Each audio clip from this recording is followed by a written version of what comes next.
Abacuque também é difícil de achar na rua. Você não acha Abacuque, não. Naum também não. Miqueias eu conheci um. Melquisedeque também? E tem uma variação do nome Miqueias, que é Micaías, que eu também conheci um, Micaías. Muito obrigado, minha irmã. Mas hoje nós vamos meditar em Ageu, né? E a continuação hoje do livro do profeta Ageu será do versículo 12 do capítulo 1 até o verso 9 do capítulo 2.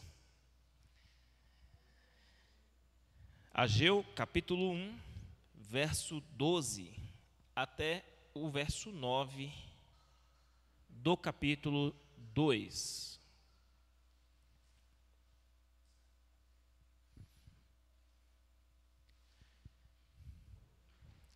Ageu 1, 12 até o 2, 9.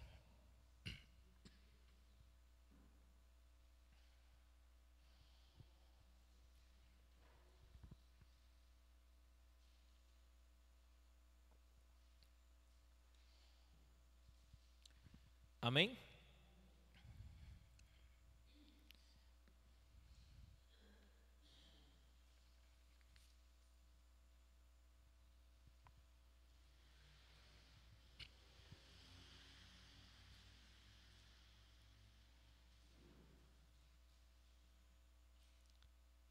Então diz assim: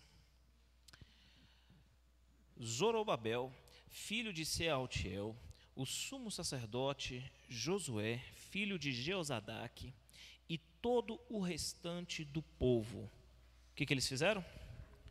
Obedeceram à voz do Senhor, o seu Deus, por causa das palavras do profeta Ageu, a quem o Senhor, o seu Deus, enviara. E o povo fizeram o quê? Temeu o Senhor. Então Ageu, o mensageiro do Senhor, trouxe esta mensagem do Senhor para o povo: Eu estou com vocês, declara o Senhor. Assim o Senhor encorajou o governador de Judá, Zorobabel, filho de Sealtiel, o sumo sacerdote Josué, filho de Jeozadaque, e todo o restante do povo. E eles começaram então a fazer o quê? Trabalhar no templo do Senhor dos exércitos, o seu Deus. No 24º dia do 6º mês do 2º ano do reinado de Dario. Agora o capítulo 2, verso 1 até o 9. No 21º dia do 7º mês, veio a palavra do Senhor por meio do profeta Ageu.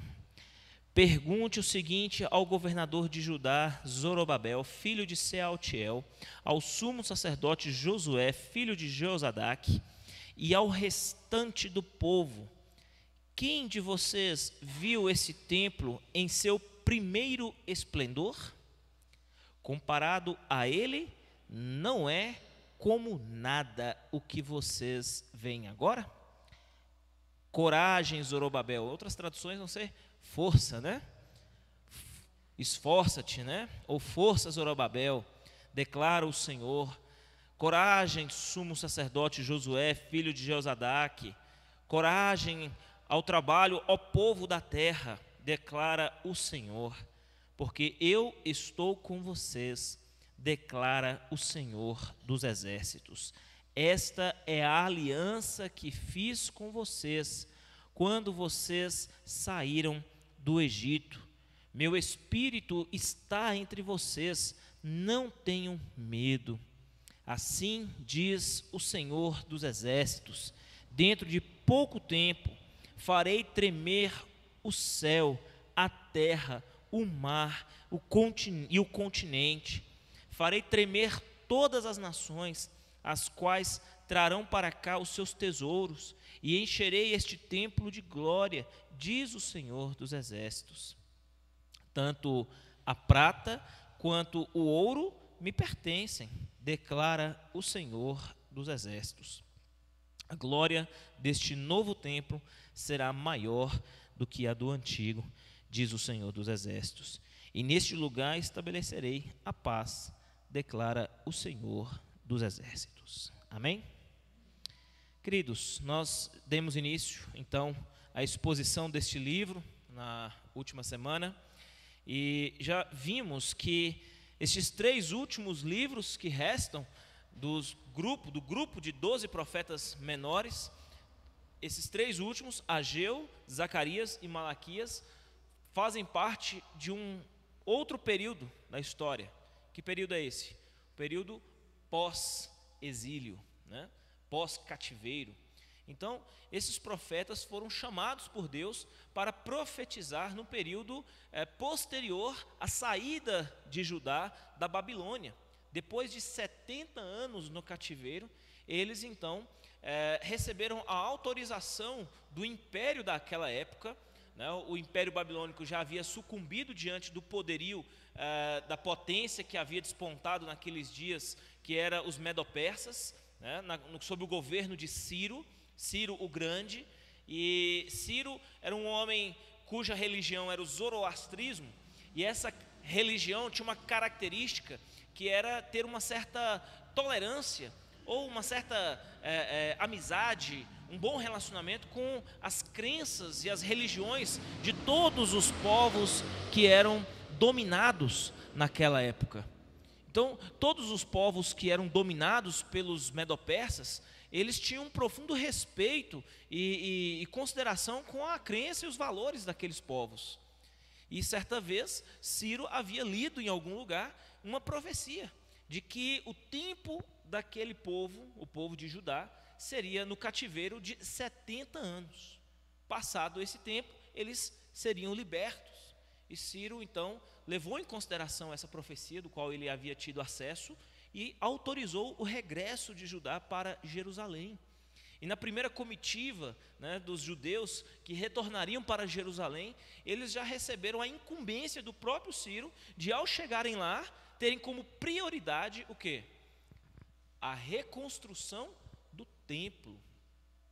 E um grupo desses judeus, formado na sua grande maioria pela liderança religiosa, os sacerdotes, mas também havia uma liderança do próprio povo, né, um próprio governo, né, o Zorobabel aqui é o governador do povo, né, Josué era o sumo sacerdote responsável pela classe religiosa, né, e dentro desse grupo, dessa primeira comitiva, iriam também alguns mais jovens que iriam ajudar no trabalho da reconstrução do templo, alguns mais velhos que haviam sobrevivido à saída de Jerusalém para o cativeiro e passado o período de 70 anos, mesmo já estando de avançada idade, alguns deles ainda vivos, retornaram também para Jerusalém, porque desejavam muito poder participar desse ato de reconstrução do templo, tendo em vista que eles viveram o primeiro templo de Salomão, e eles viram a grandiosidade, né, a suntuosidade daquele templo. Então eles desejavam muito poder participar deste trabalho de reconstrução do templo. Então, chegando lá em Jerusalém, encontrando tudo em completa ruínas, né, eles começaram então a lançar os primeiros alicerces, né? A pedra fundamental foi lançada do templo. Eles começaram então a trabalhar nas primeiras etapas da construção do templo, lançaram os alicerces, os fundamentos, depois construíram, né, o altar, começaram a erguer algumas paredes, e logo naquele momento que eles trabalhavam ali na reconstrução do templo, começaram então a surgir alguns obstáculos, alguns desafios que se impuseram contra eles naquele processo. Primeiro, que eles tiveram ali a presença dos samaritanos, que era um grupo de pessoas que haviam migrado do Reino do Norte para o Reino do Sul, visto que há 70 anos estava desocupada aquela terra, então eles se apossaram daquela região. E ali, quando eles trabalhavam na reconstrução, eles formaram então um grupo, uma comitiva, um conselho que pudesse trabalhar e perturbar o tempo todo os judeus naquela reconstrução. Alguns deles chegaram a enviar cartas para Artaxerxes, né, para que era o rei, um dos reis dos Medo-Persas, informando a eles do risco que eles corriam com esses judeus, porque eles poderiam representar uma ameaça. E Artaxerxes então moveu um decreto para embargar a obra da construção do templo, né? E isso fez com que os judeus ficassem muito tristes diante daquela situação, né? Porque estavam sendo perseguidos, né? O próprio governo naquela época havia autorizado através de Ciro, né? Porém Artaxerxes não tinha tido acesso àquela autorização que Ciro havia dado. Houve uma falha de comunicação dentro do próprio império que impediu o avanço da construção, e aqueles judeus então decidiram obedecer e se afastar daquela construção. Nós vamos ver lá em Esdras, né, que no capítulo 4, verso 24, que a obra foi paralisada naquele momento. E durante 16 anos, a obra do templo ficou parada. Nesse período de 16 anos, o povo que havia retornado para Jerusalém, cuja prioridade era restabelecer a presença de Deus no meio do povo pelo templo, né, que o templo era o símbolo, o templo físico era o símbolo da restauração da presença de Deus no meio do povo. Eles pararam, deixaram de lado essa reconstrução e foram cuidar então das suas próprias vidas. Foram cuidar da reconstrução das suas próprias casas, foram cuidar da economia que havia sido afetada, as plantações, a agronomia, né, os animais, né? Então eles procuraram de alguma forma então voltar os seus olhos para as suas próprias prioridades, né? As suas prioridades passaram a ser as suas vidas pessoais. E 16 anos então se passaram nesse tempo, quando aquilo pelo qual era a prioridade deles ao saírem do cativeiro da Babilônia e voltar para Jerusalém fazer, havia sido deixado de lado e esquecido completamente. Nós vimos a palavra do Senhor então vir contra esse povo através do profeta Ageu, e no versículo 2 do capítulo 1 diz: assim diz o Senhor dos Exércitos, esse povo afirma, ainda não chegou o tempo de reconstruir a casa do Senhor. O que é isso? O povo se acomodou depois de 16 anos. Aquilo que era tão importante, que era a reconstrução do templo, foi deixado de lado, e eles passaram a cuidar de suas próprias vidas. E a reconstrução de suas casas não eram de casas simples, né? O próprio Deus vai de certa forma trazer isso à tona, né? Quando ele vai dizer assim: olha, vocês estão construindo casas apaineladas, né? Casas suntuosas, luxuosas, cheias de fino acabamento, né? Enquanto o meu templo está lá, largado às traças, né? Abandonado à ruína, se deteriorando. O pouco que vocês fizeram 16 anos atrás, agora está pior do que estava antes, né? Então, avaliem o passado de vocês, reflitam quanto ao caminho que vocês trilharam para chegar até aqui. E essa palavra veio de encontro, né? Ou ao encontro do povo que estava vivendo naquele tempo. Primeiro ao governante Zorobabel, depois ao sumo sacerdote Josué, e se estendendo a todo o povo naquela época.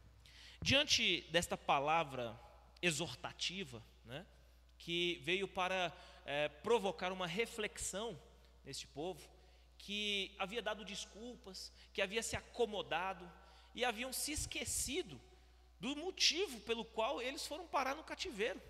Ou seja, eles haviam deixado Deus de lado, abandonado a aliança, o culto ao Senhor Deus, para se envolver com a idolatria dos povos pagãos. Deus trouxe juízo sobre eles, fez com que eles fossem levados para o cativeiro e ali passassem 70 anos, para ao sair de lá depois de 70 anos, o mínimo que se esperava era que eles tivessem pelo menos aprendido a lição do porquê eles foram parar lá.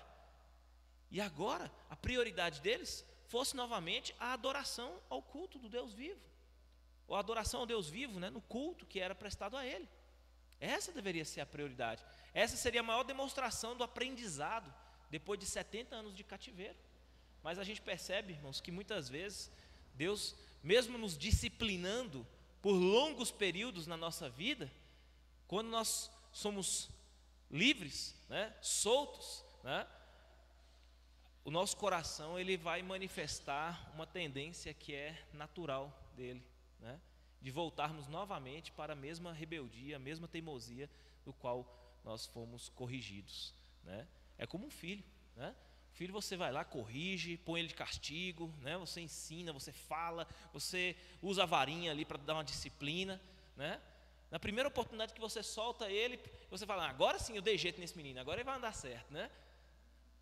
Na primeira oportunidade ele vai de novo, e vai lá e faz de novo, e erra de novo, e desobedece de novo, e é teimoso de novo, né? E aí o que Deus fez? Deus impôs um freio, né? Foi uma grande seca que o Senhor Deus trouxe sobre o povo. Todo aquele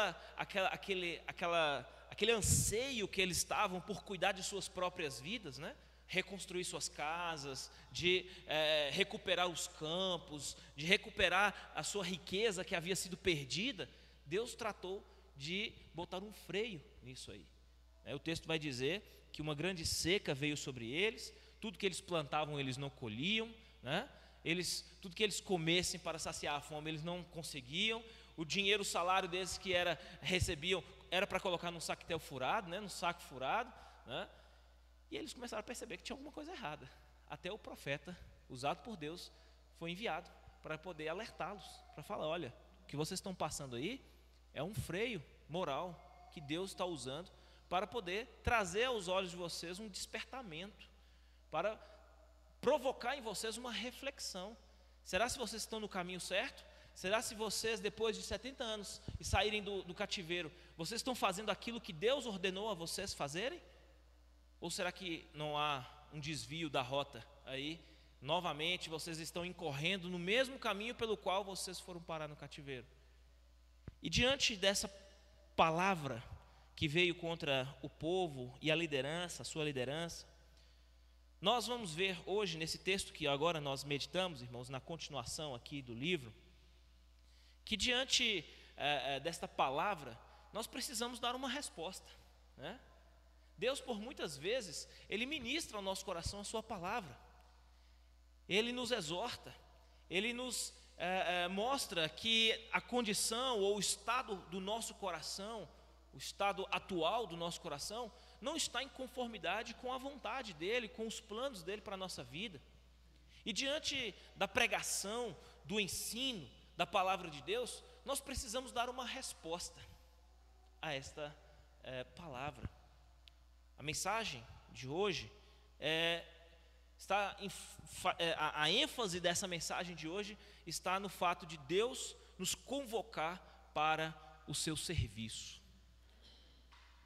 E a resposta que nós damos à palavra de Deus, ela passa primeiramente, meus queridos, pela obediência. Veja só o versículo 12 do texto que nós lemos. Zorobabel, filho de Sealtiel, o sumo sacerdote Josué, filho de Jeozadaque, e todo o restante do povo, o que eles fizeram? Obedeceram. Obedeceram a quem? Ao Senhor, à voz do Senhor. Porque quem estava falando ali não era Ageu. Ageu era apenas um instrumento, um canal para fazer ressoar a voz do próprio Deus. Às vezes nós encontramos pessoas que têm fortes dificuldades, grandes dificuldades de responder ao chamado de Deus, à palavra do Senhor, porque muitas vezes os seus ouvidos, seus olhos, seu coração, ele está tapado, ele está endurecido, cauterizado, com orgulho, e há uma crítica muitas vezes, né? Porque as pessoas não gostam de ser confrontadas, contrariadas, né? Quem é que gosta de chegar e falar assim, olha, você está errado, né? Você está andando no caminho errado, você precisa consertar, ou você precisa se arrepender disso aí, pedir perdão a Deus e voltar seu coração para Deus. Isso de certa forma mexe com o ego da pessoa, né? E muitas pessoas têm resistência diante da confrontação da palavra de Deus. Existem pessoas que chegam assim e falam, pastor, o senhor podia pregar uma palavra mais branda, né? As pregações estão muito confrontativas, estão muito duras, né? Talvez a gente está precisando um pouco mais daquele carinho, né? Irmãos, Nós precisamos entender que a palavra de Deus, muitas vezes, ela vai chegar diante de nós para nos confrontar nos nossos erros, nos nossos pecados. E nós precisamos ter humildade para reconhecer quando é que Deus realmente está falando. Olha só, o texto diz que tanto Zorobabel como o sumo sacerdote Josué e o restante do povo obedeceram à voz do Senhor. Eles reconheceram que quem estava dizendo ali, quem estava proferindo aquelas palavras, não era meramente um homem qualquer, não era apenas o profeta Ageu, estava ali apenas um servo do Senhor, alguém que estava com a responsabilidade, com a missão de levar o recado do próprio Deus ao povo, ao coração do povo.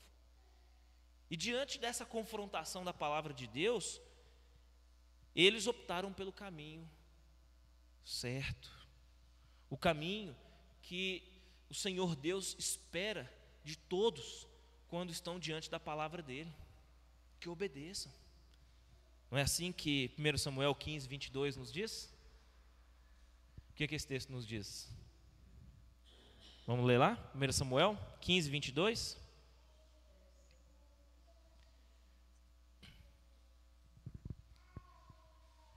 Se souber de qual, pode falar. 1 Samuel 15, 22.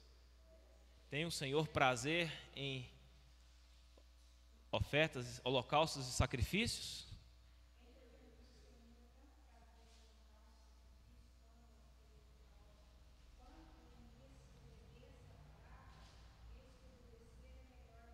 Olha só. Então eles não tinham diante de Deus ali que oferecer sacrifícios. Quando o profeta Ageu chegou diante deles para confrontá-los, eles não tinham que chegar diante de Deus. Então, peraí, vamos oferecer a Deus sacrifícios. Não, Deus não queria o culto, Deus não queria a religiosidade, Deus não queria nada deles, senão que obedecessem a palavra dele. O Senhor tem prazer, ou teria mais prazer em holocaustos e sacrifícios do que se obedeça a sua palavra? Eis que o obedecer é melhor que o sacrificar. Então, meus queridos, nós encontramos muitas pessoas assim, não é verdade? Que às vezes estão vivendo uma vida na contramão da vontade de Deus, dos planos de Deus para a vida dela. E quando a disciplina de Deus, ela vem sobre ele, o que ele faz?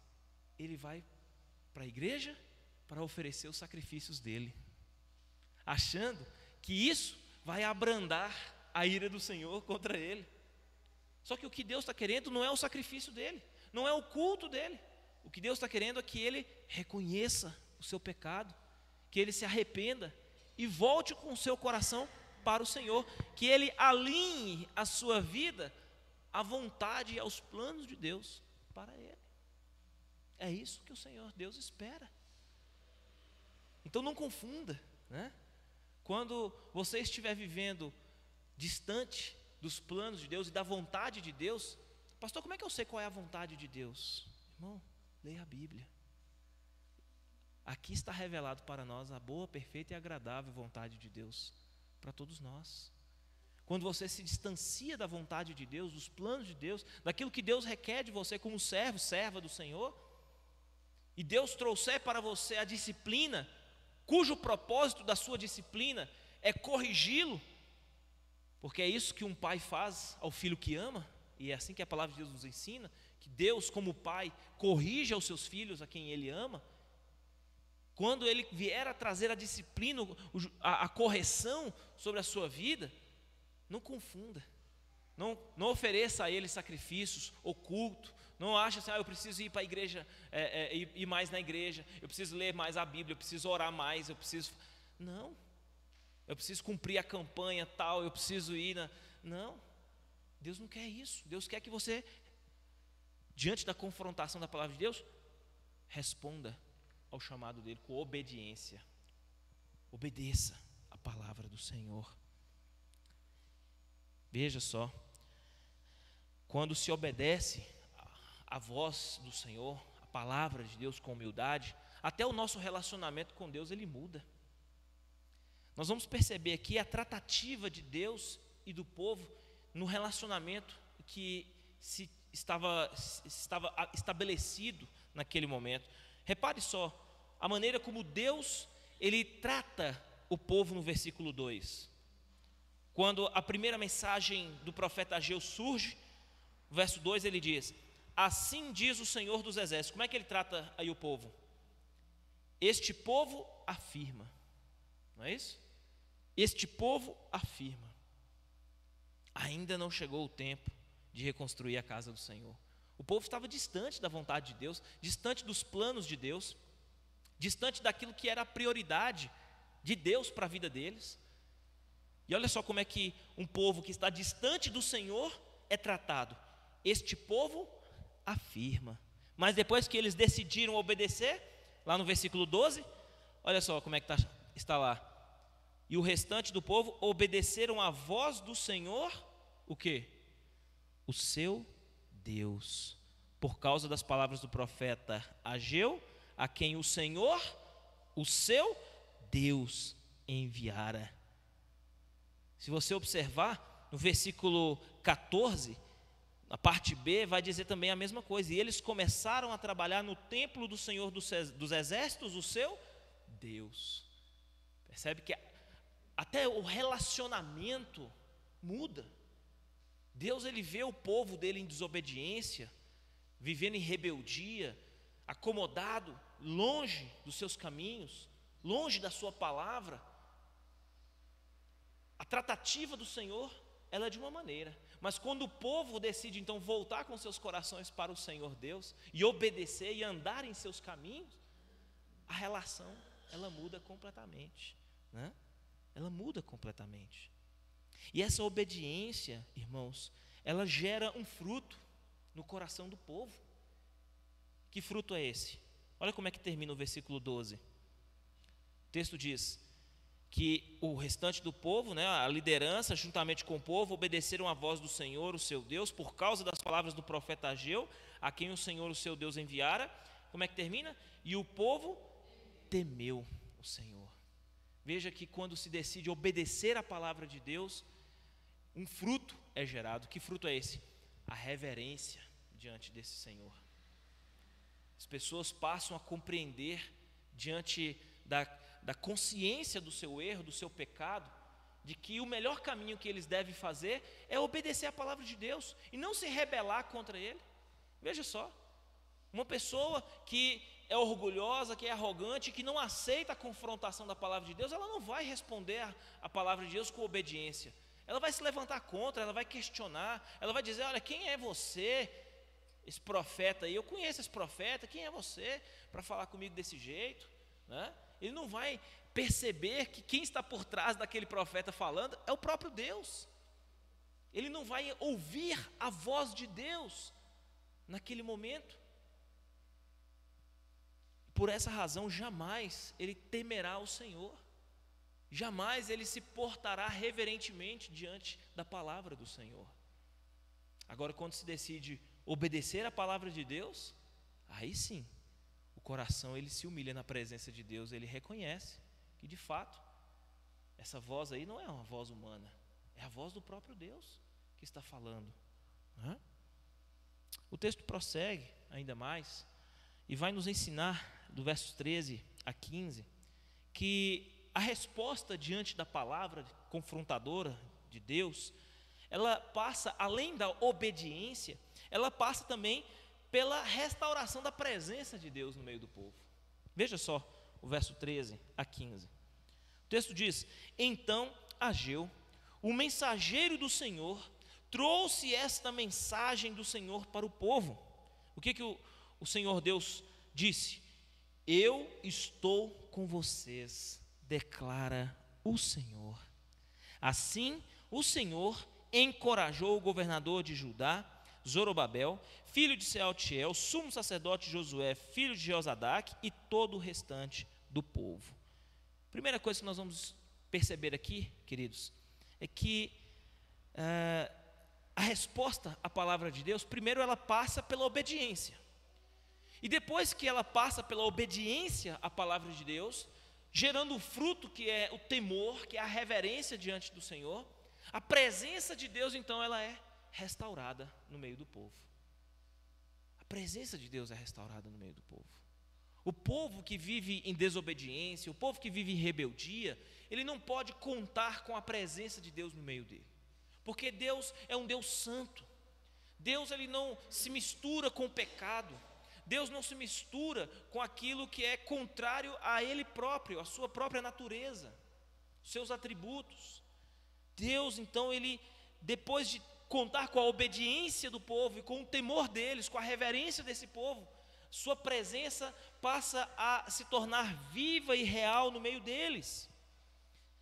Essa presença, ela faz toda a diferença, queridos.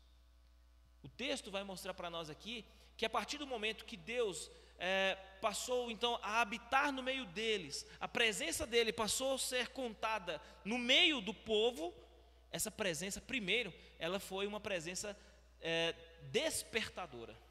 Veja só, ele diz: eu estou com vocês, declara o Senhor.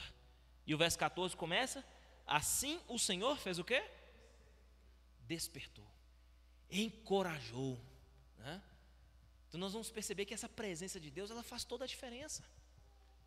Ela faz toda a diferença porque ela desperta aquele que está adormecido, aquele que está acomodado.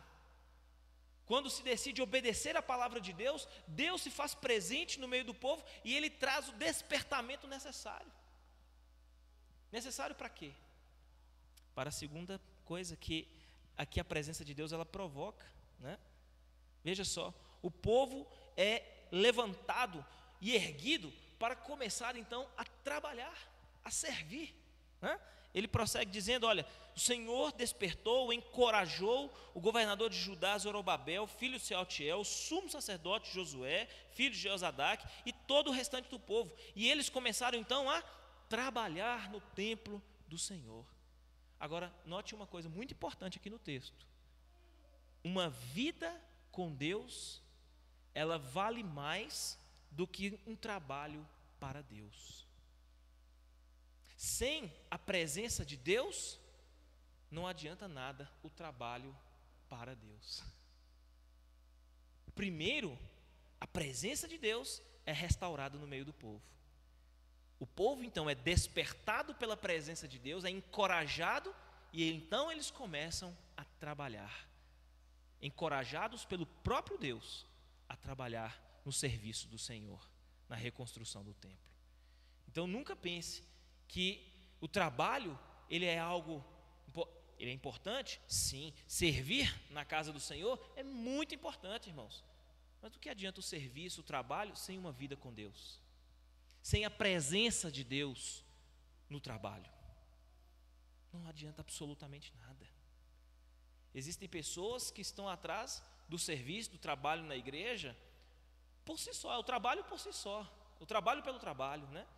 Se envolver nos trabalhos da igreja como um clube social, como uma atividade, né, extra, né, onde a pessoa pode ali, uma ocupação na sua mente, né? Mas não existe vida com Deus, não há a presença de Deus restaurada na vida daquela pessoa. Existem muitos que às vezes passam a imagem de um cristão, de um crente piedoso, né, um cristão autêntico, pelo trabalho que fazem na igreja. Mas essa questão das habilidades, elas é muito relativa ou muito subjetiva, né? Porque as pessoas podem ter muitas habilidades adquiridas lá fora e aplicá-las aqui dentro. E isso não vai refletir em nada ou não vai significar nada em relação à sua vida com Deus. Então, a prioridade era, primeiro, diante da palavra de Deus, da confrontação, o povo obedeceu à palavra de Deus. Isso gerou temor no coração deles, reverência diante do Senhor. Depois disso, a presença de Deus foi restaurada neles. A vida daquele povo com Deus foi restaurada, para depois serem despertados e encorajados a assumir o trabalho, o serviço no templo. Então, meus queridos, isso é algo muito importante.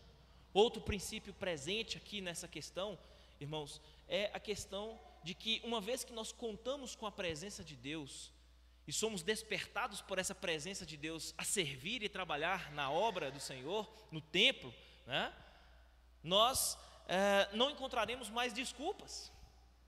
Porque quando o povo chegou em Jerusalém, eles, vindo lá do cativeiro, o que eles encontraram?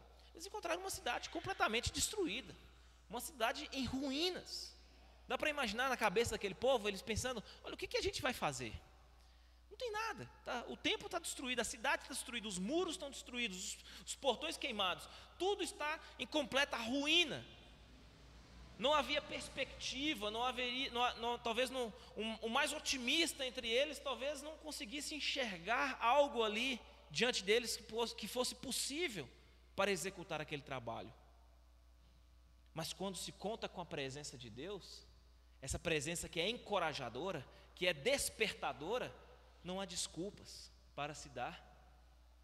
É só lançar a mão no arado e não olhar para trás, e continuar firme, acreditando que Deus é por eles. E se Deus é por nós, quem será contra nós? Se nós temos a presença de Deus, e é ela que tem nos encorajado, que tem nos despertado, o que nos falta? Nós temos diante de nós uma construção gigante, não é? Aqui nós temos enormes desafios. Muitas vezes nos perguntamos: nossa, falta muito dinheiro ainda para gastar, para investir aqui na construção desse prédio. De onde nós vamos tirar esse dinheiro? Nós não temos esse dinheiro. Mas nós temos a presença de Deus no nosso meio, e ela é encorajadora, ela é despertadora, e ela é mais do que o suficiente, é tudo o que nós precisamos para avançar e continuar no trabalho, no serviço do Senhor. O texto também vai continuar nos ensinando coisas preciosas.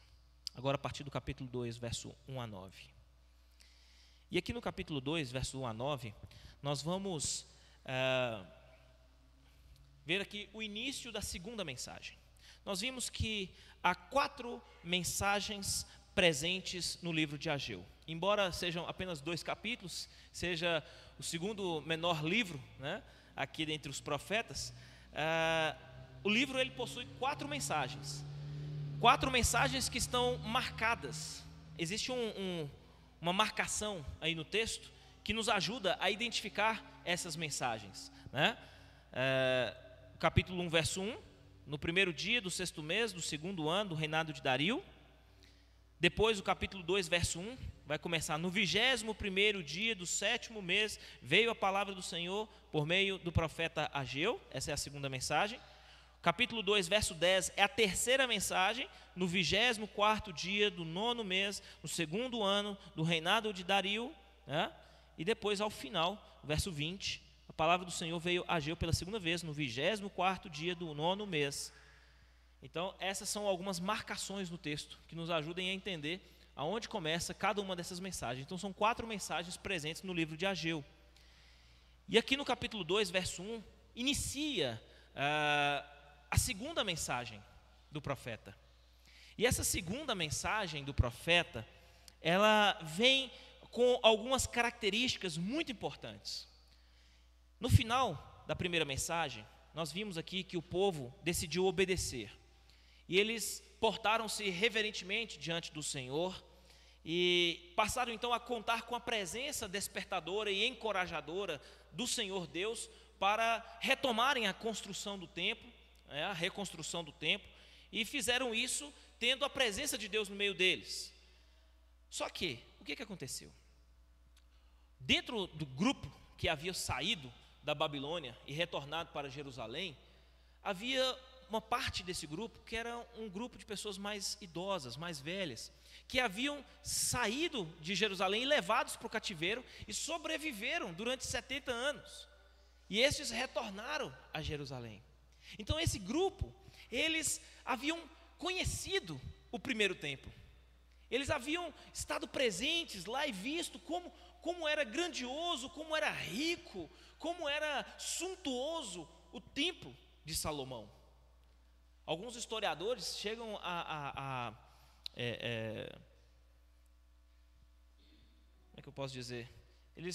Alguns deles inferem, né, que naquele período em que o templo de Salomão ele existia, só dentro do Santo dos Santos as paredes eram revestidas com cerca de 600 talentos de ouro, ouro maciço, no Santo dos Santos.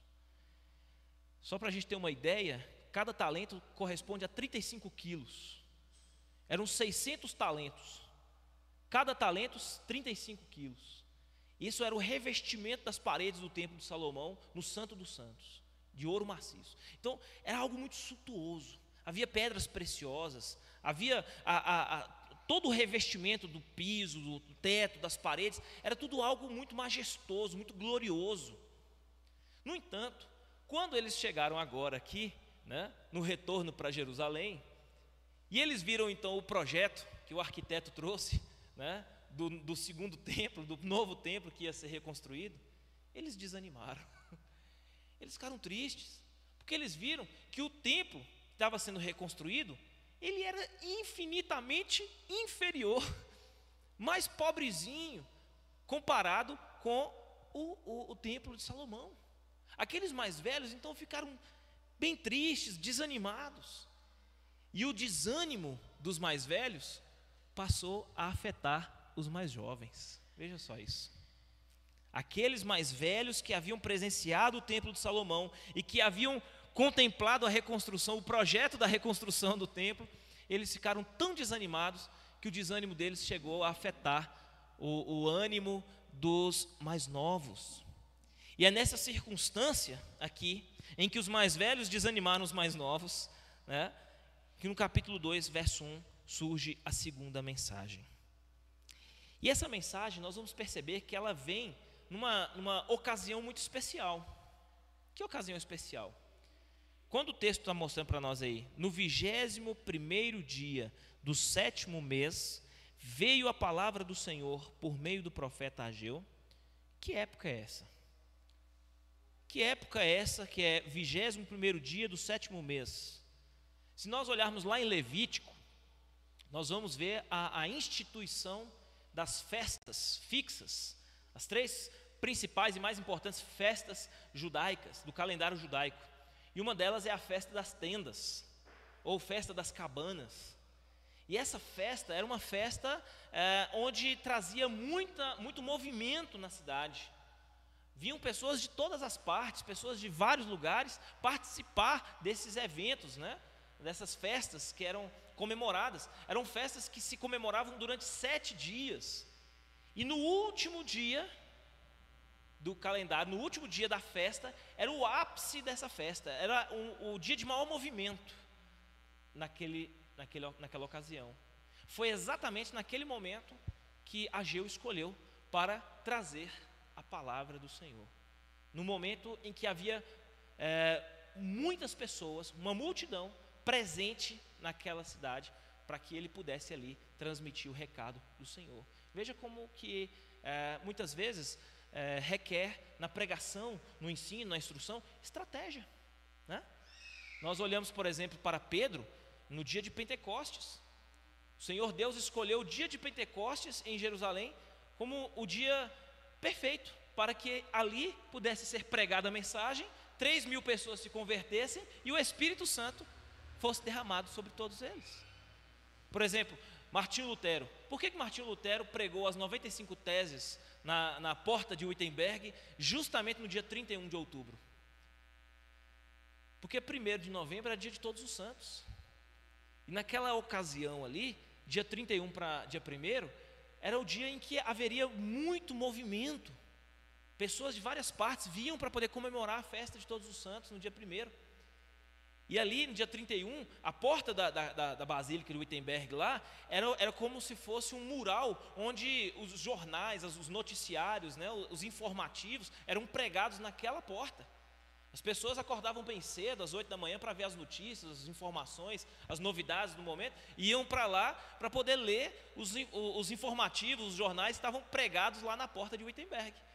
E aí ele escolhe um dia de grande movimento, de uma festa, né, daquela época, e escolhe o lugar perfeito para pregar ali as 95 teses, para que várias pessoas pudessem passar por ali e ler, né?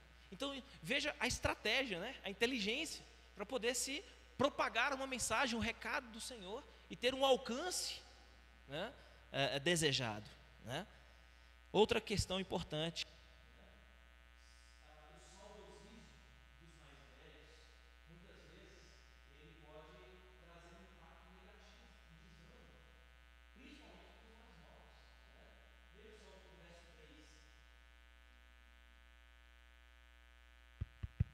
Veja que o verso 3 está nos dizendo: quem de vocês viu este templo em seu primeiro esplendor?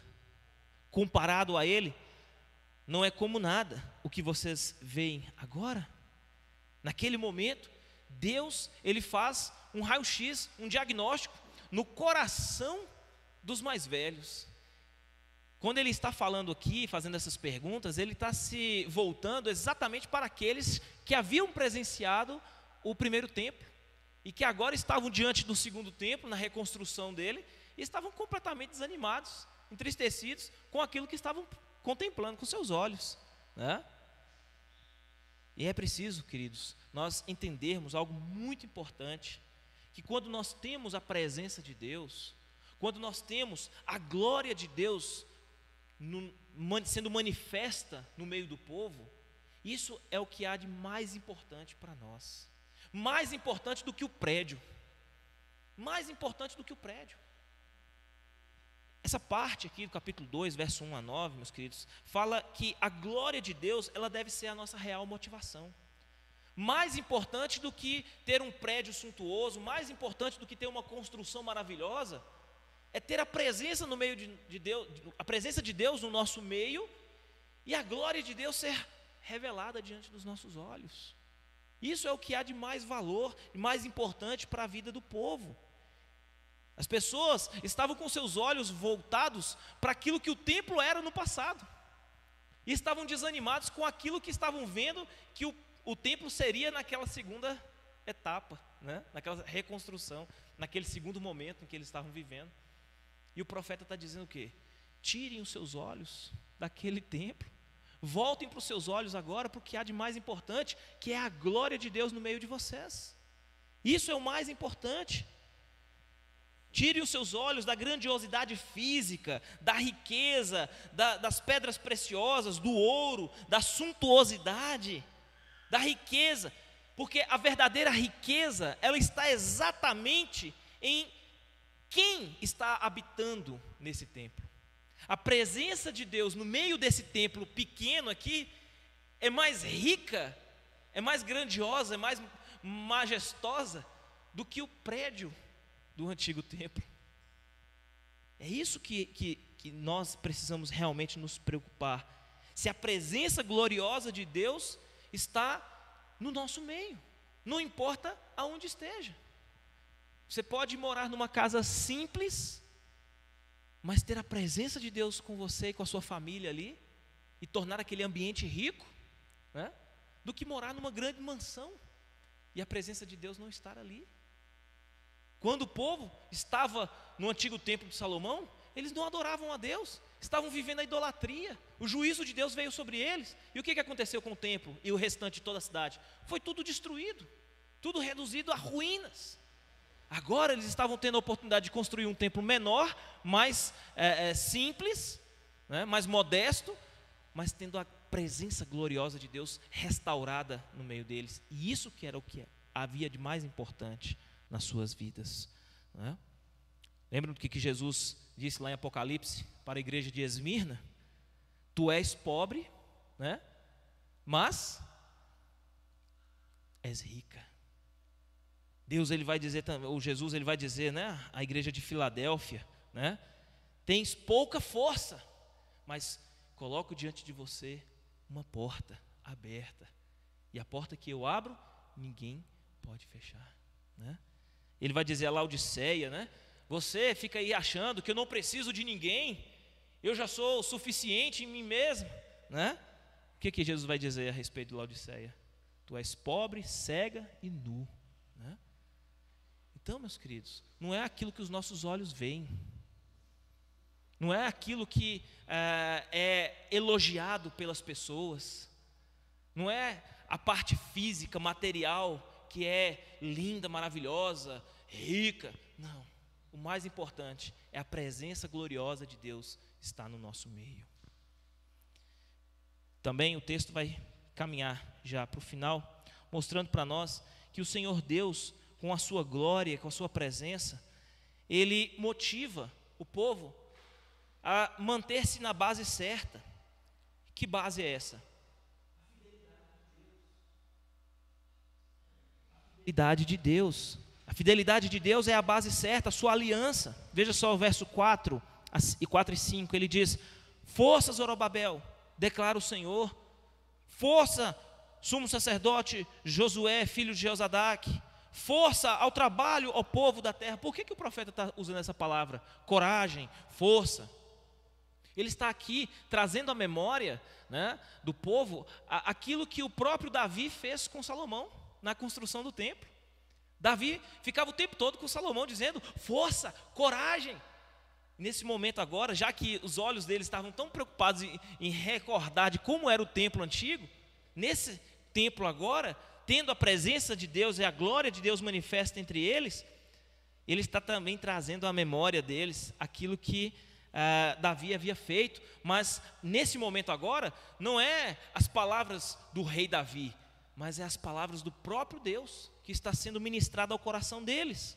Tenham força, tenham coragem, trabalhem na reconstrução do templo, não tendo menor preocupação com como o prédio vai ficar ou como ele vai ser, mas entendam que o mais importante é ter a presença de Deus restaurada e com a sua glória manifesta no meio de vocês. E ele no verso 5 ele diz: esta é a aliança que eu fiz com vocês quando vocês saíram do Egito, meu espírito está entre vocês, não tenham medo. Quando Deus ele estabelece uma aliança, quando Deus ele faz um pacto, quando ele emite a sua voz com as suas palavras, nós podemos nessas palavras descansar, podemos confiar, sabendo que Deus é fiel em cumprir as suas promessas. Por isso ele termina dizendo: não tenham medo, não tenham medo.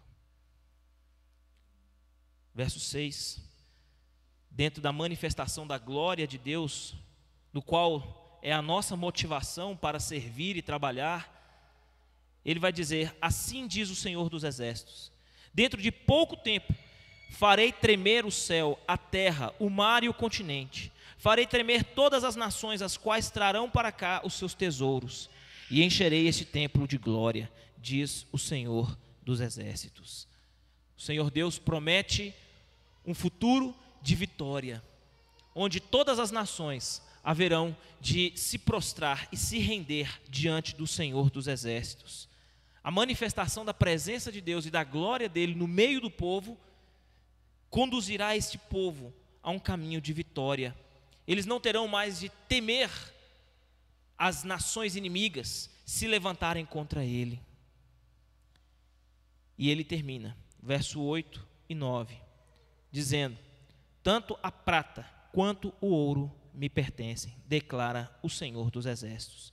A glória deste novo templo será maior do que a do antigo. Mas esse templo novo é um templo mais modesto, mais simples, é um templo menor, não tem toda a suntuosidade do primeiro templo, mas a glória dele será maior do que a primeira. O que isso significa?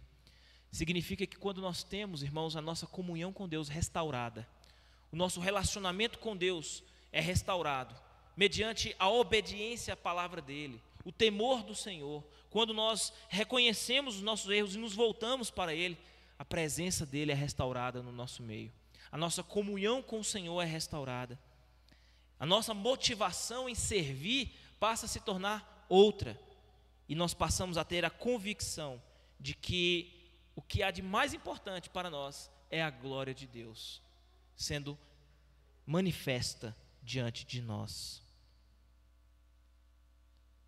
Ele termina dizendo: e neste lugar estabelecerei a paz, declara o Senhor dos Exércitos. Queridos, a mensagem nesta sessão de hoje fala sobre o valor da obediência à palavra de Deus, fala sobre o valor da presença de Deus que é restaurada mediante o temor e a obediência à sua palavra. E quando Deus manifesta a sua presença, a glória dele passa a habitar no nosso meio.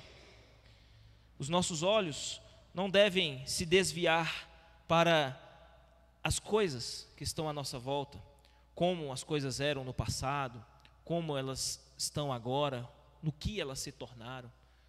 Às vezes nós tentamos, trazer à memória coisas que nós vivíamos no passado, mas nós precisamos entender aquilo que Deus está querendo fazer no hoje, no presente. E isso para nós realmente é o mais importante. Que Deus seja glorificado em nós, em primeiro lugar, e depois através das nossas vidas. Amém? Vamos orar neste momento e vamos pedir a Deus que esteja nos conduzindo neste caminho de obediência à sua palavra.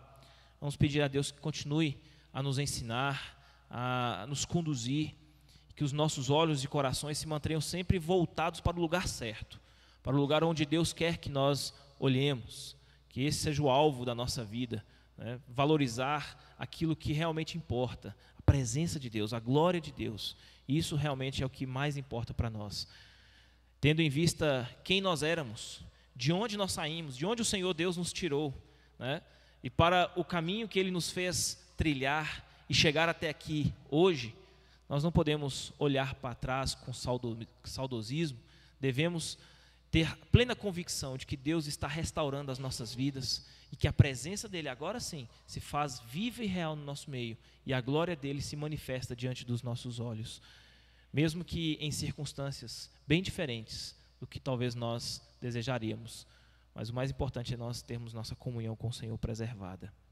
Mas Gislene, esteja fazendo essa oração por nós.